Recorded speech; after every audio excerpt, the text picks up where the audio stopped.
हा जो काही करार त्यांनी केला होता त्या करारामध्ये पैशाचं एक्सचेंज हे बाकी होतं, पण रजिस्ट्री पूर्ण झाली होती।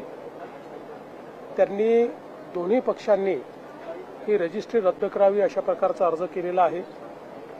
त्या अर्जाच्या अनुषंगाने त्यांना जे पैसे भरावे लागतात, कारण रजिस्ट्री रद्द करायची असेल तरी पैसे भरावे लागतात, त्यामुळे त्या संदर्भातली नोटीस त्यांना इश्यू झालेली आहे। त्यामुळे पुढची कारवाई जी काय ती होईल। पण हे जरी झालं तरी देखील जी काही क्रिमिनल केस दाखल झालेली आहे ती यांनी संपणार नाही। त्या संदर्भातल्या ज्या काही अनियमितता आहेत त्याला जो कोणी जबाबदार असेल त्याच्यावर पुढची कारवाई होईल। यासोबत एक पॅरलल इन्क्वायरी जी चाललेली आहे एसीएसच्या अंतर्गत एक कमिटी आम्ही केलेली आहे, त्याच्याही अंतर्गत सगळी चौकशी करून 1 महिन्यामध्ये त्याचा अहवाल आम्ही घेऊ।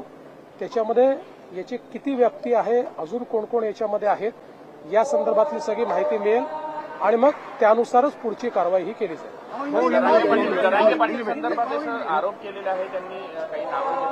असं आहे की या संदर्भात पोलिसांनी कारवाई केलेली आहे, 2 जणांना अटक केलेली आहे। सगळ्या प्रकारची चौकशी केली जाईल, कुठल्याही पद्धतीने कोणालाही याच्यामध्ये सोडलं जाणार नाही।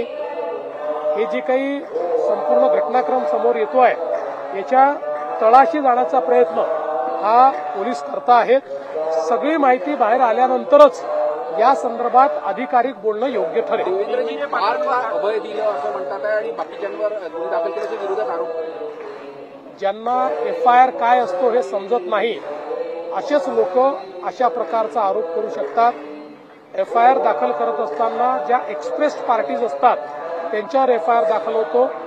यामध्ये ती जी कंपनी आहे त्या कंपनीचे जे ऑथराइज सिग्नेटरी आहेत त्या सिग्नेटरीवरच एफआयआर दाखल होतो। तो एफआयआर दाखल झाला आहे, पण हे आपण लक्षात घेतलं पाहिजे की ज्यावेळेस एखादा एफआयआर होतो तर याच्यामध्ये ज्यांनी साईन केली ते, ज्यांनी विक्री केली ते, ज्यांनी त्या संदर्भात चुकीचं रजिस्ट्रेशन केलं ते, ज्यांनी फेरफार केला ते, अशा सगळ्यांवर हा एफआयआर दाखल झालेला आहे।